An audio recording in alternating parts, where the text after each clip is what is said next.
Salut les amis, nous voici aujourd'hui de retour pour une critique d'animé, et comme je vous l'avais annoncé il y a quelques épisodes, je m'étais dit qu'histoire de pas être déçu, on allait revenir sur des grands classiques, et que du coup, vu que j'avais vu qu'il y avait Fate Unlimited Blade Work qui était sorti en français, j'allais re-regarder Fate Stay Night, et donc aujourd'hui on va parler de Fate Stay Night que j'ai effectivement re-regardé pour l'occasion. Alors moi je l'ai vu il y a très longtemps, je me rappelle même plus quand, mais ça doit faire une bonne dizaine d'années, et j'en ai un très bon souvenir, je pense l'avoir vu 2 fois mais j'en suis plus très sûre. Je l'ai mis plutôt dans mes bons et pas dans mes meilleurs, mais je l'aime toujours aujourd'hui, il m'a énormément marqué, il y a des persos qui m'ont inspiré, etc. Donc je pense qu'il est plutôt en haut de mes bons qu'autre chose. Résumé, alors, ça parle de la guerre du Graal, il y a 7 magiciens qui vont s'affronter à travers leur servant. En gros, chaque magicien a un servant, qui est un personnage, un héros mythique, on va dire, qui se matérialise dans le monde juste pour le temps de cette guerre et qui va devoir obéir au magicien qu'il a invoqué. Donc les 7 vont se battre pour le Graal et le servant et le magicien qui auront le Graal pourront s'en servir pour réaliser un vœu de leur choix. Et nous on suit un héros qui s'appelle Emiya Shiro, j'hésitais si je disais Shiro Emiya ou Emiya Shiro, qui est un gars sympa. C'est vraiment sa caractéristique principale. Ce qui se passe, c'est que il a survécu à une espèce de grosse catastrophe quand il était enfant, en étant sauvé par un gars qui est devenu son père adoptif, et que depuis il a une espèce de culpabilité par rapport à ça, et que du coup il veut aider tout le monde, sauver tout le monde, et voilà, c'est la bonne poire, même les gens se foutent de sa gueule en disant mais ce gars il fait tout ce qu'on lui dit, il reste après les cours pour aider à réparer des trucs, etc. Donc il y a même des gens qui se servent un peu de lui, et les gens se demandent s'il est con ou... Enfin, s'il a conscience ou non qu'il se fait utiliser, mais lui, il a l'impression d'avoir une dette à payer, donc voilà, c'est le gars sympa, peut-être même trop sympa. Du coup, il va débarquer évidemment dans cette guerre du Graal sans l'avoir voulu, ni sans savoir ce que c'est, ni ce qu'il fout là, etc. au départ, sachant que ceux qui sont choisis entre guillemets par le destin ont une marque qui apparaît sur leurs mains. Enfin, il y en a certains qui sont conscients de ce que c'est et qui veulent que ça leur arrive, mais il y en a d'autres, ça peut leur arriver. Du moment qu'on est magicien, ça peut nous arriver. Et si ça nous arrive, de toute façon, les autres vont essayer de nous tuer, etc. Donc on est impliqué, qu'on le veuille ou non. Histoire, donc, je vous dis, on est principalement du point de vue de Shiro Emiya, mais on a un petit peu de point de vue de Rin Tosaka, qui est une fille qui est aussi une magicienne, elle qui descend d'une famille de magiciens et qui connaît bien la magie, etc. Donc qui va être un peu celle qui va initier Shiro Emiya à cet univers. C'est clairement une tsundere et c'est clairement une des rares filles d'anime auxquelles je m'identifie énormément. Moi je la trouve super cool du coup. À part elle, on est presque toujours avec Shiro, même si dans un anime c'est plus dur de dire qu'il y a un point de vue, je dirais quand même qu'on est de son point de vue à lui, parce que l'anime est tiré d'une visual novel et cette visual novel, elle est un petit peu du point de vue de Rin aussi au début. Enfin, j'ai pu lire que le début, parce que malheureusement, quelqu'un avait traduit le début, mais pas la suite. Le reste, je sais même pas si c'était en anglais ou si c'était en japonais, mais de toute façon, j'ai pas essayé d'aller plus loin. Donc on avait un peu de point de vue de Rin au début, mais sinon, après, on était du point de vue de Shiro. Ce qui est original et intéressant dans les visual novels, c'est que, je sais pas si vous le savez, c'est pour ça que je vous l'explique, hein, je vous prends pas pour des cons, si vous le savez, j'en suis désolée, c'est que l'histoire peut bifurquer vers plusieurs fins. En général, il y en a 3, là c'est le cas, il me semble. C'est pas toujours 3, hein, mais la plupart du temps c'est ça. Si mes impressions sont bonnes, vous me confirmerez si vous en connaissez d'autres. On est du point de vue de Shiro et en fonction des choix qu'on va faire, principalement des choix qu'on va faire de filles, qu'on va plus ou moins draguer ou aimer ou quoi que ce soit, l'histoire va se dérouler différemment. Du coup, Fate Stay Night, c'est une des fins possibles, on va dire. Même si je connais pas bien les autres histoires pour l'instant, je pense que c'est la meilleure fin, parce que ça me semble assez logique qu'en animé, ils aient adapté en premier celle-là, celle qui fait un peu plus grand public, consensus, etc. Enfin, ouais, je pense que c'est la bonne fin, entre guillemets, par excellence. Il me semble pas que Unlimited Blade Work, parce que j'ai vu le film, j'ai pas encore vu la série, mais il me semble pas qu'il se finissait, entre guillemets, mal, mais il était plus compliqué et plus tarabiscoté que l'histoire de Fate Stay Night. Donc voilà, et je pense qu'il y en avait une troisième qui potentiellement était un peu plus hardcore et qui finissait peut-être moins bien, mais j'en suis pas certaine. Parce que, encore une fois, j'ai pu lire que le début. Et ça m'a fait bien saouler à l'époque. Le concept, voilà, il y a cette histoire de 3 versions différentes de l'histoire. C'est pas le seul concept, parce que le concept, c'est aussi un peu une sorte de battle royale, vu que l'histoire, c'est quand même, voilà, 7 magiciens qui vont devoir se battre. Sauf que eux, ils sont pas obligés de mourir, c'est leurs servants qui se battent à leur place, mais c'est quand même plus stratégique de les tuer, parce que sinon, ils peuvent avoir un autre servant qui s'associe à eux, et les servants aussi peuvent avoir un autre maître, donc bon. L'idée, c'est quand même, dans l'idéal, de tuer un peu tout le monde, même si il va y avoir des gens qui vont vouloir essayer de faire autrement. Il y a ce truc de Battle Royale, et puis il y a le Graal aussi qui réalise les vœux. Donc toute cette mythologie autour du Graal, ça fait partie du concept, je pense, mais c'est, à mon avis, enfin une des plus grandes qualités de cet animé et de cette œuvre en général, c'est justement que ça vienne d'une visual novel et donc il y a les 3 fins, etc. Parce que ça fait qu'il y a plein de persos qui sonnent vrais, qui sonnent comme s'ils avaient de la profondeur, etc. alors qu'ils ne seront pas plus détaillés que ça dans cette version de l'animé, mais justement parce qu'ils le sont dans d'autres en fait. Ça donne une grosse richesse, ça donne un putain de réalisme au background en fait. Le fait qu'il y a des choses qui sont là, qui pourraient être des opportunités, mais qui sont pas forcément utilisées, ça rajoute, je trouve, énormément à la sensation de vivre quelque chose de réel, de croiser des persos réels, etc. Le fait que des fois vous croisez quelqu'un, il a l'air super classe, etc. et pour autant il va mourir et vous en saurez pas plus sur lui. Moi je trouve que c'est vraiment un des points qui fait que cette histoire est mieux que beaucoup d'autres, alors que bon, en soi elle est pas hyper originale dans le principe. Et après il y a aussi le fait que je trouve que les personnages sont cool et que les réflexions autour sont cool. Les réflexions, j'allais dire philosophiques, j'ai hésité. Bon, philosophique mais pas de manière très compliquée, mais quand même. Déroulement de l'intrigue, on est sur le héros qui est embarqué malgré lui, qui veut pas trop se battre, qui va finir par se dire que finalement il est obligé, et ensuite il va y avoir des enchaînements avec divers antagonistes, un peu du moins fort au plus fort. Il y a des gens dans cette guerre qui vont avoir un minimum de principes, de noblesse, etc. dans leur manière de se battre, qui vont vouloir, oui, s'entretuer, mais pas dans n'importe quelle condition, et on prévient les gens avant de commencer le combat, on se bat de manière un peu noble. Et d'autres qui sont prêts à tout, qui mentent, qui trahissent, et qui n'ont aucun scrupule, et qui vont être un peu les méchants de l'histoire. Et du coup, ces méchants vont s'enchaîner, il va y avoir plusieurs, je sais pas si on peut dire arcs, mais plusieurs moments de l'animé où ça va être un ennemi précis qui sera l'antagoniste du moment. Et je trouve que c'est un peu ça qui rythme l'animé, c'est qu'on a une espèce d'enchaînement d'antagonistes.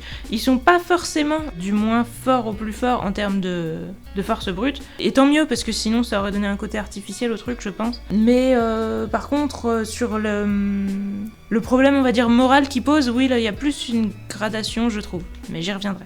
La fin, j'y reviendrai aussi. Les personnages, pour moi, c'est quand même un point fort, parce que, je vous ai dit, voilà, je suis super fan de Rin. Shiro Emiya, c'est un héros complètement classique, comme je vous l'ai dit, un gars super gentil, qui veut absolument se racheter, qui veut sauver tout le monde, qui veut pas qu'il y ait des morts, même parmi les servants, hein, même son servant, il veut pas qu'elle se batte, qu'elle se blesse, etc. Donc bon, c'est un peu problématique. Il a des pensées quand même intéressantes, et il évolue quand même pas mal à travers l'animé, donc il est pas si cucu qu'il en a l'air. Enfin, il l'est au début, je vais pas vous mentir, mais il évolue et il a des idées... il en prend plein la tête et ça donne lieu à des pensées un peu intéressantes de sa part. Disons que, justement, dans Unlimited Blade Work, on apprend des choses qui le rendent cool. C'est quand même un héros qui est sympa. C'est pas du tout mon héros préféré, mais il est quand même bien. Et du coup, moi j'adorais Rin et Archer, et Archer il aura plus d'importance aussi dans l'unité de Bloodwork, et donc j'aurai l'occasion de vous dire à quel point il est cool à ce moment-là. Rin, je vous disais, c'est une tsundere, elle est tout le temps en train d'envoyer chier Shiro, et de dire qu'elle hésitera pas à le tuer, etc. Mais bon, en réalité, elle hésite quand même, malgré ce qu'elle dit.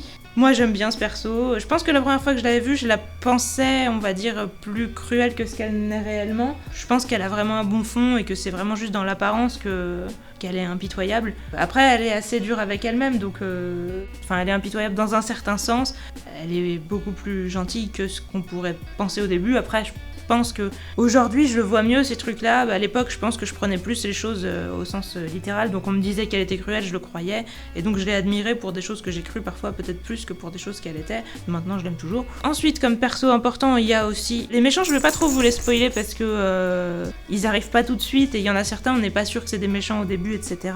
Mais comme perso important, il y a Saber, donc le servant de Shiro Emiya, qui est évidemment une fille. Alors j'ai quand même remarqué que dans cet animé, les filles avaient tendance à avoir des mecs pour servants et les mecs avaient tendance à avoir des filles. C'est pas vrai dans tous les cas, il y a un mec qui a un mec, mais sinon, à part ça, sur les 7, il y a 3 filles qui ont des mecs et 3 mecs qui ont des filles. Donc il doit y avoir quelque chose à ce niveau, à creuser, si vous avez des idées, si vous en savez plus, si vous avez des théories ou des connaissances que j'ai pas par rapport, je sais pas, si vous avez pu aller voir le visual novel ou quoi, dites-moi, parce que ça m'intéresse. Ou alors si c'est juste du fanservice, mais c'est possible aussi. Et donc Saber, qui est une fille très belle, blonde, avec les cheveux courts, donc en mode garçon, qui est un chevalier qui se bat, etc., et qui veut pas du tout qu'on la traite comme une femme. Évidemment, le héros va être en kiff sur elle, et il va, lui, totalement la traiter comme une femme, même avec une façon un peu sexiste qu'on pourrait dire aujourd'hui par moment, de lui dire les femmes sont pas censées se battre, moi j'ai honte quand c'est toi qui prends les coups et pas moi. Il y a des moments où il est un peu relou avec ça,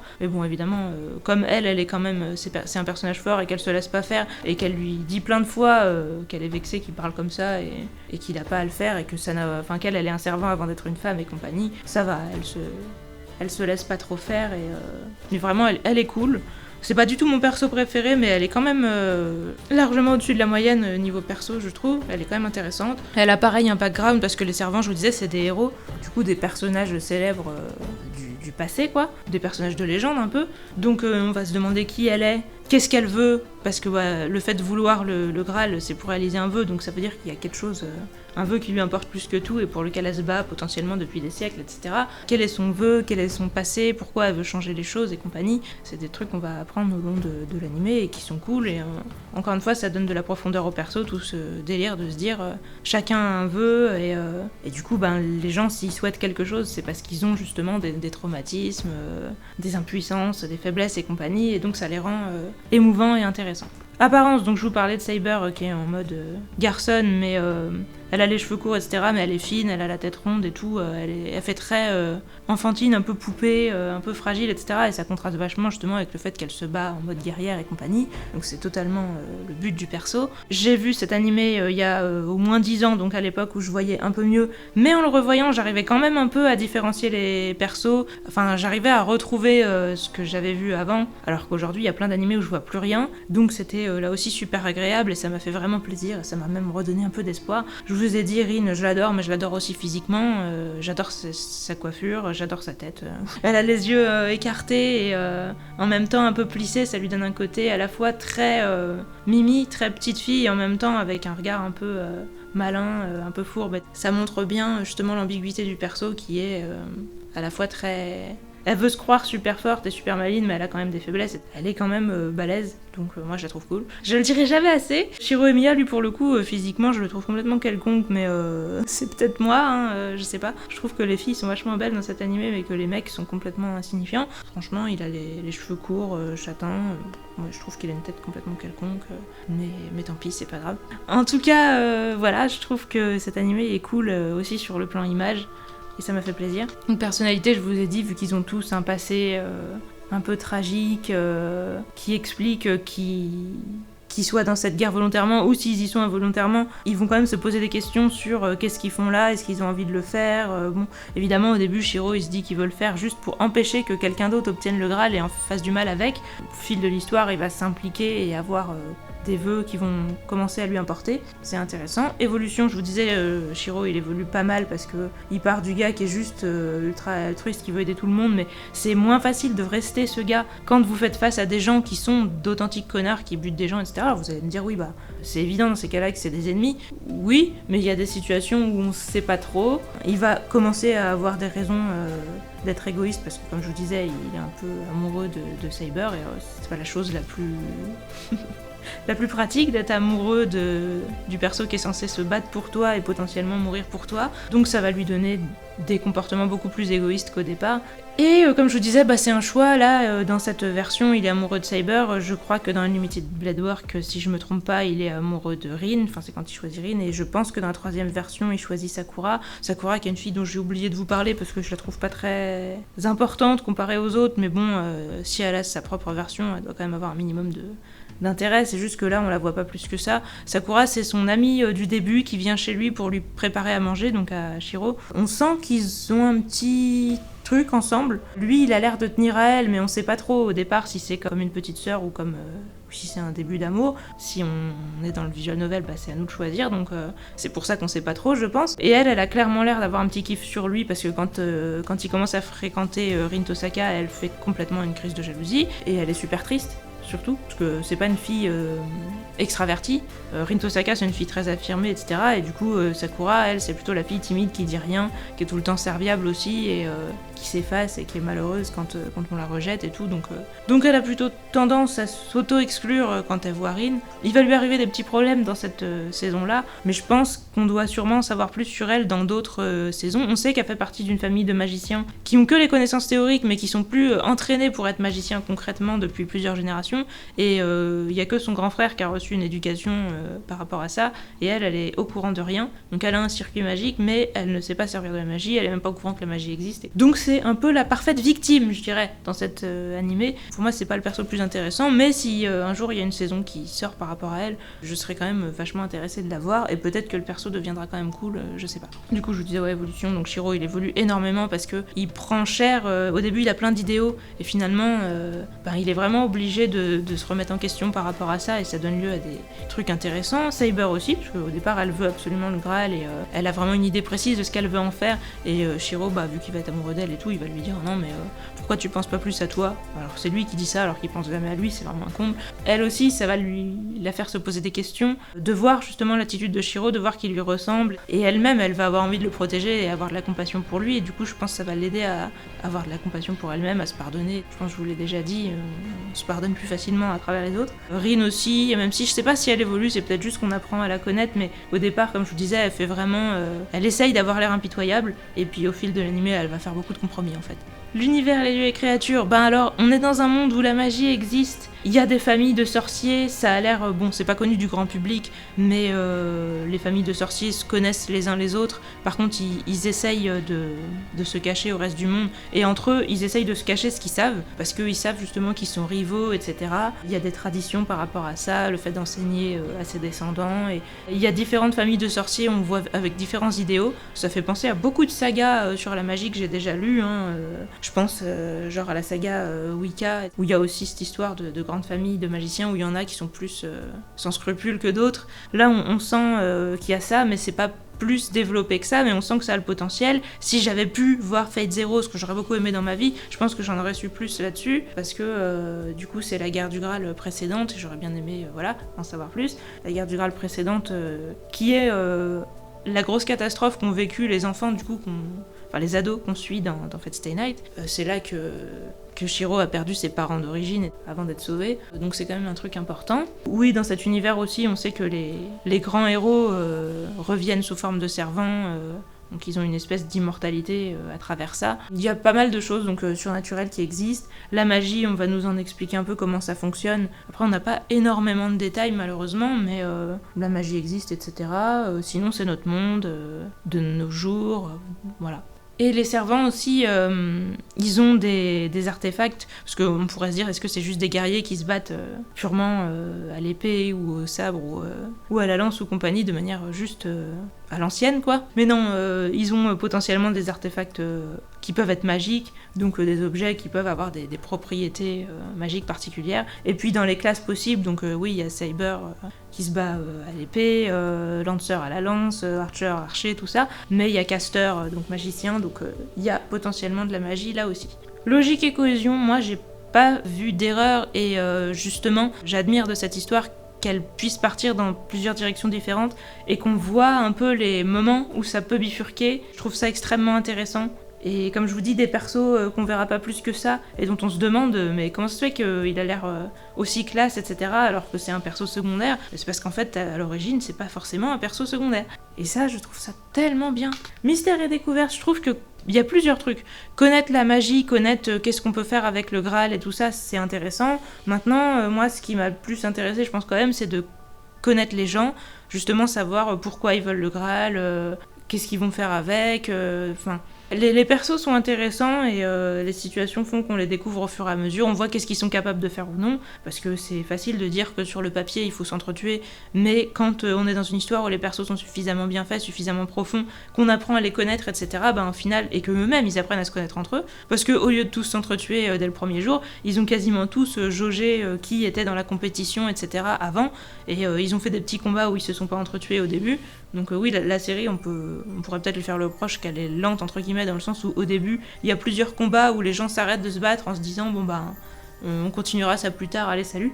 Mais c'est un peu la technique qu'ils ont décidé d'adopter, de tester un peu les forces adverses pour établir leur stratégie après. C'est vrai qu'on pourrait se dire que certains d'entre eux auraient pu être plus violents, bon après ça a l'air d'être quand même le cas, c'est juste que du coup la plupart ça n'a pas été le cas dans cette guerre-là, je sais pas, peut-être que dans d'autres ça changera. Franchement le principal mystère c'est de connaître les persos, et pour moi ça me satisfait complètement. Les musiques elles sont vraiment bien, c'est même pas du Yuki Kajura, elles sont vraiment bien. La musique de fin d'épisode, du résumé de l'épisode suivant, je la trouve géniale, et à chaque fois que j'entends j'ai vraiment envie de mettre l'épisode suivant. Les génériques sont sympas aussi, c'est pas les meilleurs génériques de toute ma vie, mais surtout l'ending ça m'a pas trop fait triper, mais les openings je les aime vraiment bien, surtout le premier.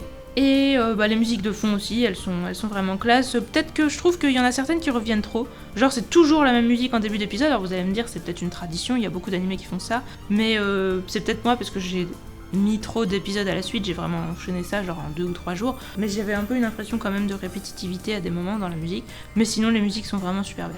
Donc générique, barre oblique album, barre oblique chanson, je vous disais le premier opening pour moi le meilleur, après le deuxième et puis l'ending en dernier. Je crois pas qu'il y ait vraiment de chansons au milieu des épisodes sinon. Il y en a aucun que j'avais rangé dans mon dossier de musique de base, mais ils sont tous agréables à écouter, j'ai jamais eu envie de les passer ni quoi que ce soit. Et barre oblique fond, barre oblique ambiance, il y a vraiment des trucs cool. On n'est pas encore une fois dans les trucs que j'ai téléchargés, que j'écoute depuis des années, etc. Mais c'est des musiques que j'ai retrouvées avec plaisir, et là si je les prends, je les garderai peut-être. Doublage alors. Je me m'étais pas aperçu la première fois que je l'avais écouté, parce que c'était probablement la première fois que j'entendais ce doubleur, mais le héros de Mushishi, il est encore là, et figurez-vous que c'est un méchant. Et c'était un méchant que j'aimais bien en plus. Alors vous allez peut-être me dire, mais comment ça se fait que t'aimes bien ce gars, si vous savez de qui je parle, parce qu'il a vraiment pas grand chose qu'on peut aimer. Figurez-vous que la première fois que j'ai vu cet animé, je l'aimais bien parce qu'il me faisait penser à Nishi, de Gantz. Et en fin de compte, aujourd'hui, quand je revois l'animé, je trouve pas. Je pense que c'est parce que j'avais vraiment envie de chercher Nishi partout à cette époque. Parce que sinon, faut vraiment le vouloir pour l'identifier, il a pas grand chose de spécial, c'est pas un perso qui est très intéressant en soi, mais je trouve ça cool qu'il ait ce doubleur. J'adore aussi la doubleuse de Rin, j'adore tout de Rin, donc voilà. Mais franchement sa doubleuse, il faudrait que je regarde qui c'est pour voir ce qu'elle a fait d'autre, parce que à chaque fois que je l'entends, j'ai l'impression d'être heureuse quoi. Donc voilà, Saber elle est bien, elle m'a pas plus que ça marqué, mais elle est bien reconnaissable, et je trouve qu'elle gère bien son perso. Shiro Emiya, je trouve qu'il est complètement insignifiant, c'est peut-être même que ça aurait pu être mieux, parce que du coup j'ai retenu sa voix et je considère que c'est la sienne, mais c'est vrai qu'elle a rien de spécial. J'aime beaucoup la voix de...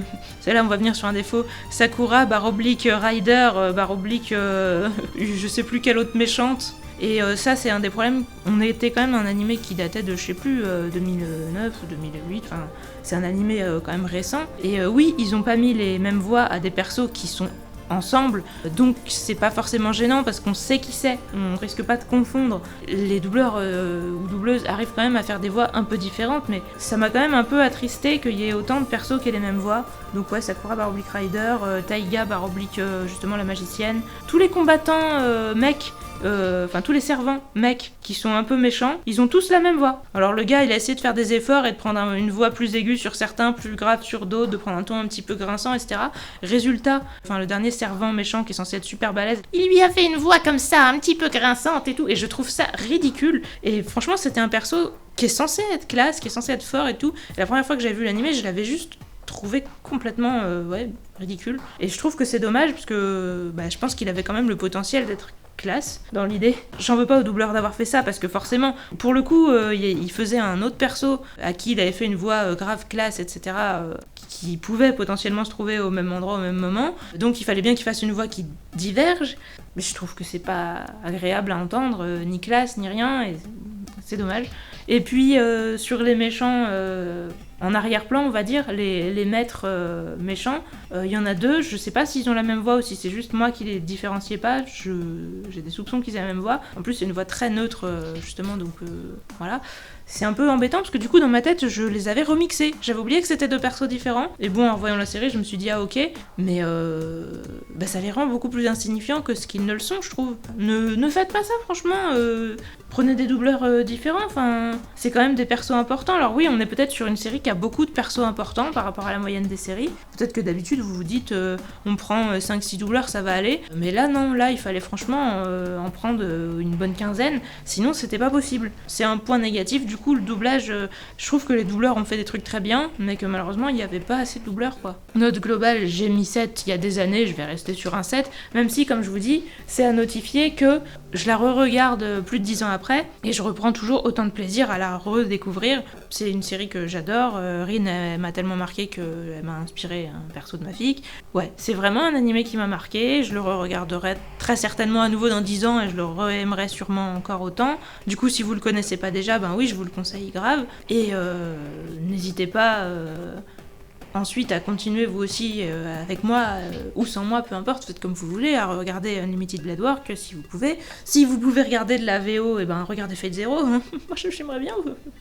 En plus, voilà, je veux dire, Fate Zero, il a tout pour me plaire. Les musiques de Yuki Kajura mélangées avec cette histoire, mais qu'est-ce que j'aurais aimé voir ça. Mais pourquoi vous me mettez pas ça en français, quoi? Franchement, qu'est-ce que c'est ça de traduire une saison d'un animé, puis après de pas faire la suivante, et après de faire celle d'après. Enfin, alors oui, c'est des saisons qui peuvent se comprendre indépendamment les unes des autres, mais c'est pas une raison. J'adore cet univers, je veux tout, je suis un peu déçue, mais en tout cas, ça m'a fait super plaisir de la revoir, je vous la conseille, et sur ce, je vais spoiler, comme ça je pourrais vous dire ce que je pense de la fin et compagnie.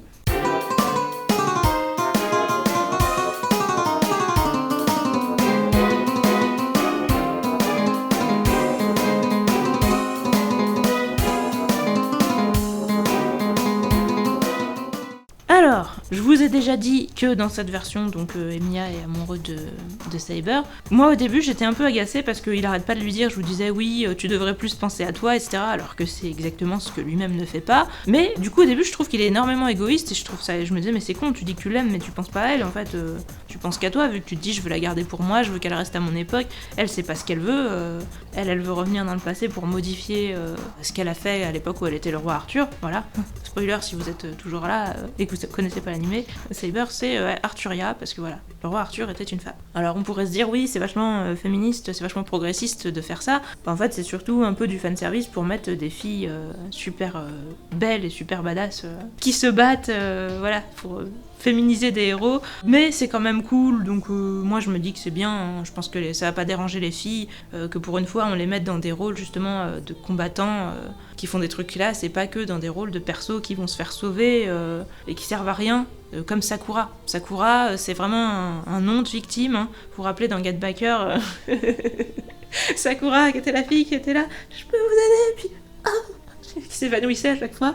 Bah là c'est un peu pareil, là tous les matins elle vient préparer son petit déjeuner à Shiro et il lui fait mais c'est pas la peine Sakura, tu t'es pas obligée de venir hein, si t'avais autre chose à faire. Elle fait oh non mais ça me fait plaisir hein. Tu sais moi je me sens pas bien si je fais pas ma routine habituelle alors oui bon bah ok on a compris puis du coup elle va se faire enlever par Caster qui veut s'en servir pour invoquer le Graal, parce que pour invoquer le Graal il faut un corps de magicien, il faut sacrifier un magicien qui est pas nécessairement actif, du moment que la personne a un circuit magique ça va, puis si c'est quelqu'un qui peut pas se défendre, c'est plus simple, donc faut reconnaître qu'un magicien qui sait pas se servir de ses pouvoirs, c'est l'idéal. Donc Sakura, la petite victime parfaite qu'il va du coup falloir sauver.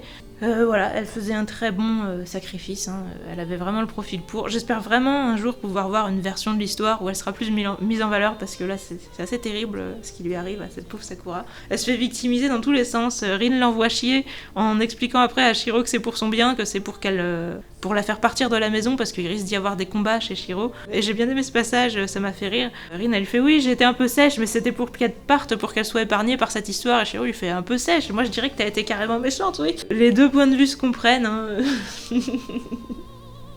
Sakura, la victime de service. En tout cas, du coup, le premier méchant, donc c'est Shinji, que j'avais identifié à Nishi, comme je vous disais, parce que j'avais envie d'identifier quelqu'un à Nishi, je pense. Je l'avais trouvé cool la première fois que je l'avais vu, parce que, enfin, ce qu'il a de point commun avec Nishi, c'est d'être lâche et d'être un peu traître, mais il est quand même plus traître que Nishi. Est-ce qu'il est plus lâche?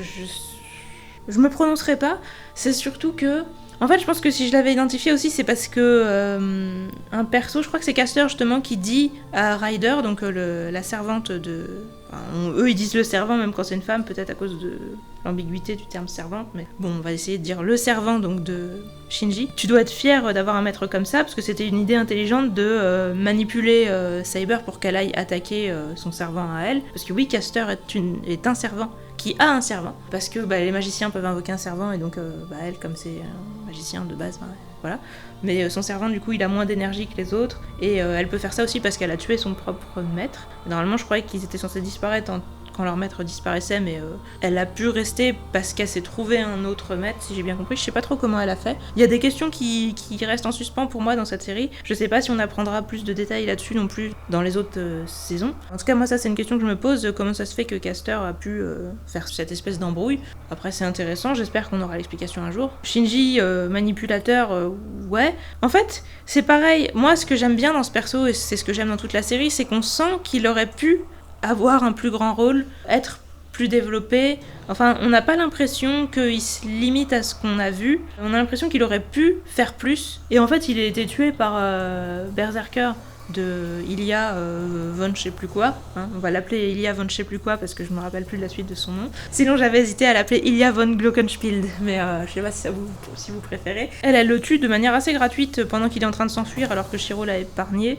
Je pense que si elle l'avait pas tué, très clairement, il aurait pu encore trouver le moyen de nuire. Parce que tout nous a fait penser que c'était un mec pas bien. De toute façon, avant même qu'il y ait les servants et compagnie, le gars était typiquement celui qui profitait de Shiro en lui disant « Tiens, tu pourrais peut-être aller faire mes corvées à ma place, puisque t'es si sympa, etc. » Et Shiro qui fait « Ouais, ok. » On sentait que c'était un connard dès le début. Et on comprend pas trop comment ça se fait qu'ils étaient amis d'enfance, les deux, soi-disant. Est-ce que Shinji exploitait déjà Shiro quand ils étaient plus petits? Ou est-ce qu'avant il était sympa et qu'à un moment il s'est passé quelque chose qui l'a fait changer? Justement, moi, c'est une des choses qui fait que j'aimerais bien savoir plus sur lui et que le perso m'intéressait et que je pense que je me suis attachée à lui parce que j'avais envie de comprendre pourquoi il était devenu comme ça. Bon, en tout cas dans cette version on ne le saura pas. Il est possible que s'il y a une version justement où Sakura a plus d'importance, que lui il en ait plus aussi vu que c'est le frère de Sakura. Donc lui c'est le premier méchant. Ensuite il y a von je sais pas quoi et Berserker. C'est surtout Berserker qui est super puissant. Bon, Ilya, moi elle m'a un peu saoulée parce que c'est typiquement la petite fille où oh là là c'est terrible, on va devoir potentiellement tuer une petite fille, puis en même temps c'est une petite fille mais en même temps elle est très cruelle, etc.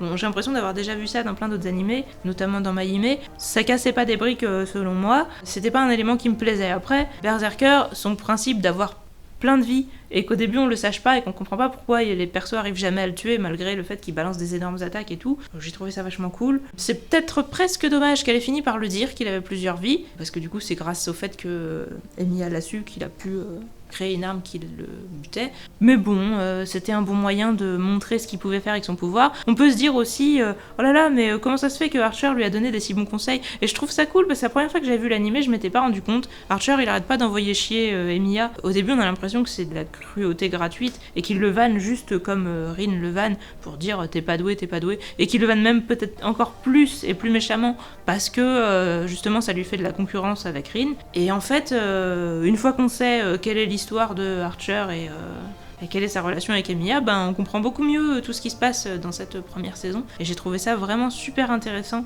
de le revoir justement après avoir su quel était le rapport entre les deux. Ça, je vous le dis pas même dans le spoil parce que c'est du spoil de Unlimited Blade Work. Archer, on se demandait comment ça se fait qu'il en savait autant sur Emiya et qu'il pouvait lui donner des aussi bons conseils, mais du coup c'est normal qu'on le sache pas et on le saura plus tard. Donc voilà, il y a plein de trucs comme ça où c'est intriguant et c'est ça qui fait que cet animé est cool, je vous dis, c'est qu'il y a des trucs intrigants de partout. Enfin, ça se voit pas à 10 000 km où la série veut aller. On a vraiment cette impression qu'il y a des alternatives. Berserker, ensuite, donc Archer meurt contre Berserker, donc il reste plus que Saber et Rin, comme ça, elle peut plus gagner le Graal, donc elle est obligée de... Enfin, obligée entre guillemets, pas vraiment, mais... Elle a plus vraiment de raison d'être l'ennemie de Shiro, vu qu'elle peut plus gagner le Graal pour elle, donc elle va l'aider sans qu'il y ait vraiment plus d'angoisse pour dire est-ce qu'elle va se retourner contre lui, qu'est-ce qu'elle ferait si elle obtenait le Graal, oh mon dieu, tout ça. J'ai bien aimé le passage où Shiro dit Rin, je pense que c'est la personne où il faut vraiment pas qu'elle l'ait, parce que si elle l'avait, elle voudrait sûrement dominer le monde ou quelque chose comme ça. Je crois que c'est Saber qui lui dit mais je pense que tu te trompes. Aujourd'hui, je pense aussi qu'il se trompe, mais à l'époque, moi j'avais pris ça pour argent comptant et je pense que c'était une des choses qui faisait que j'aimais Rin. Je pense que maintenant, après avoir vu Unlimited Blade Work, en tous les cas, on sait que Rin, elle se limite pas à ça non plus. C'est plutôt une apparence qu'elle se donne qu'autre chose, mais encore une fois, on en verra plus tard. Et je me rappelle pas tout, et tant mieux. Je pourrais redécouvrir ça aussi en voyant la série. Ensuite, le méchant d'après, c'est un mec dont j'ai oublié le nom, le maître de Caster, enfin c'est Caster et son maître, mais son maître qui n'est pas réellement son maître parce que c'est elle qui l'a choisi, et c'est un simple humain, et on sait qu'elle a un maître juste parce qu'elle en a besoin d'un. Cependant, j'ai trouvé très cool que, justement, ils ont une relation particulière entre les deux. Et en fin de compte, ce gars, je me rappelais absolument pas. D'ailleurs, je me rappelais à nouveau plus de son nom. Mais, en fait, j'aime bien ce gars parce que sa caractéristique principale, c'est que c'est un gars qui est blasé, qui sait pas ce qu'il veut et qui en a rien à foutre de tout. Et je trouve que c'est pas si classique que ça comme perso. Et que, en fin de compte, la manière dont il est montré justement comme un méchant, etc., j'ai trouvé ça intéressant. Et c'est pareil, j'aurais vraiment envie d'en savoir plus sur eux, de voir plus en détail la relation entre lui et Castor, de comprendre lui pourquoi il est comme ça, etc. Et ça, c'est quand même fort de ressentir ça pour un perso secondaire pareil. Au départ, on pense que lui, c'est un peu sa marionnette, et finalement, on se rend compte, quand le gars est sur le point de crever, etc., qu'elle a l'air de réellement tenir à lui, ce qui a l'air exceptionnel parce que Castor, c'était aussi une femme qui était connue pour être une grande traîtresse qui aimait personne et qui était hyper narcissique, manipulatrice, etc. Donc j'aime bien. Et le gars qui dit qu'il en a rien à foutre, que Castor tue des gens et que voilà. Comme je vous disais, il y a une gradation dans les méchants, parce qu'au départ, Shinji, c'est un gars, je pense que en soi, lui, il préférait sûrement ne pas faire du mal aux autres pour éviter les problèmes, et pas pour des raisons morales, mais il préférait ne pas le faire, mais il préférera le faire pour se préserver lui. Donc c'est un gars qui est justement lâche et égoïste, qui fera n'importe quoi pour se préserver lui-même, qui a pas du tout d'éthique ou de morale à ce niveau, mais il a pas d'ambition non plus en fait. Et ensuite, c'est juste la cruauté enfantine, entre guillemets. Après, il y a ce gars-là, du coup, c'est un peu, le gars qui est indifférent, qui se dit « Moi, c'est pas que j'ai non plus envie de tuer des gens, quoi que ce soit, mais je m'en fous, en fait. » Donc, à la limite, ça fait de l'action. Je me faisais chier dans ma vie, et là, au moins, il se passe des trucs, je trouve ça cool. On se rapproche de plus en plus du côté vraiment mauvais, entre guillemets, et je trouve que ce palier-là est intéressant, et du coup, le dernier, c'est Kotomine, le gars qui a 2 servants, au départ, qui se fait passer pour le prêtre neutre, qui donne des indices et des coups de pouce aux gens, et qui, à la fin, va dire Moi, j'aime l'humanité, ce que j'aime particulièrement dans l'humanité, c'est que les gens, dans leurs derniers instants, ils donnent le meilleur d'eux-mêmes, et ils montrent ce qu'ils sont vraiment, etc.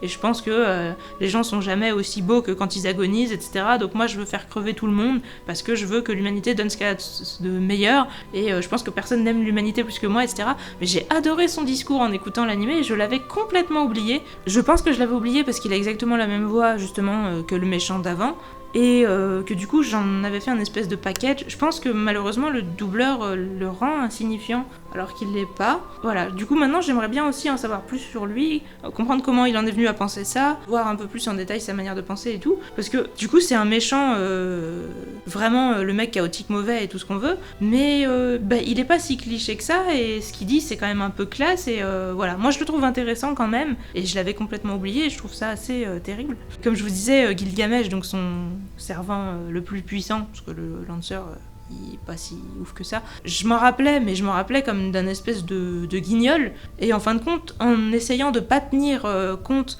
de la voix du doubleur et de sa manière de parler, comme je vous disais, en mode oui, gna gna gna, en essayant vraiment juste de prendre ses propos et de les sortir de la voix et de ce que m'inspire la manière de parler et tout ça, je me suis dit, mais c'est un perso aussi que je trouve vraiment flippant.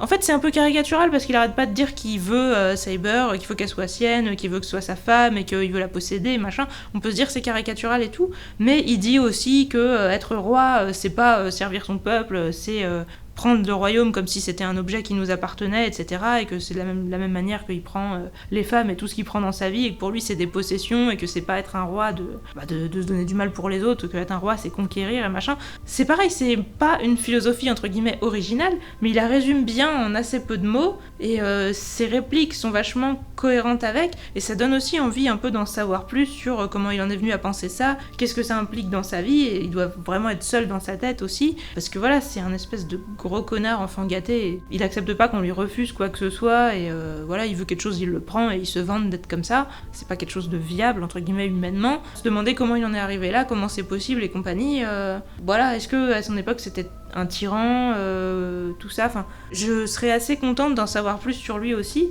et vraiment, je le redis, c'est ça qui est bien dans cet animé, c'est quasi chaque perso, j'ai l'impression d'avoir envie d'en savoir plus sur lui, parce que j'ai l'impression d'avoir entrevu des trucs qui avaient l'air classe, et ça c'est quand même vachement cool. Eux vont se faire battre par les pouvoirs d'imagination de Shiro et Mia, et on va finir sur une scène émouvante qui m'a, cette fois, un petit peu fait pleurer, alors que je crois pas que c'était le cas il y a 10 ans, hein, comme quoi on devient de plus en plus émotif en vieillissant. Enfin, ça dépend peut-être des gens, hein, si c'est pas votre cas, vous pouvez me le dire. En tout cas, moi, apparemment, je me guimovise. Saber qui se réveille dans le passé et qui dit « Oh, j'ai fait un rêve, etc. » et qui demande qu'on remette l'épée Excalibur à la Dame du Lac pour dire un autre roi sera choisi plutôt que elle. C'était pour ça qu'elle voulait le Graal. Du coup, est-ce que le Graal a réalisé son vœu ou pas ? Je pense que la question reste ouverte, parce que techniquement, elle a tenu le Graal. Elle l'a détruit, mais elle l'a tenu. Alors est-ce qu'il a quand même réalisé son vœu ? Moi je me pose la question parce que je croyais que techniquement elle était censée être déjà morte. Et là, elle a quand même le temps de se réveiller pour dire s'il vous plaît, est-ce que vous pouvez mettre l'épée chez la Dame du Lac. Et après, elle meurt définitivement, voilà, en mode je vais redormir un peu, et son chevalier qui lui dit j'espère que vous allez pouvoir continuer votre rêve. Donc oui, c'est très très émouvant. Mais voilà, moi je me pose beaucoup de questions sur est-ce que du coup son vœu est réalisé ou pas. On pouvait se dire le Graal c'était une arnaque depuis le début, en fait il a jamais rien réalisé, mais cette fin je trouve fait que la question se pose. Donc j'espère que là-dessus aussi on en saura plus par la suite. J'ai très hâte de voir Unlimited Blade Work, même si je pense que je vais pas la regarder tout de suite et que je vais certainement lire un peu avant et peut-être même regarder autre chose. Je vais faire un peu une pause, mais ça va pas être une pause facile. Là j'ai vraiment très envie de continuer et je suis très heureuse de ressentir ça encore après plus de 10 ans avoir découvert cet animé. Je dis 10 ans un peu au hasard, je me rappelle plus en vrai, mais ça fait un bail. En tout cas, n'hésitez pas à me dire ce que vous pensez, sauf si c'est de la merde. N'hésitez pas à regarder cet animé si vous l'avez pas déjà vu. Et moi je vous dis à la prochaine. Salut!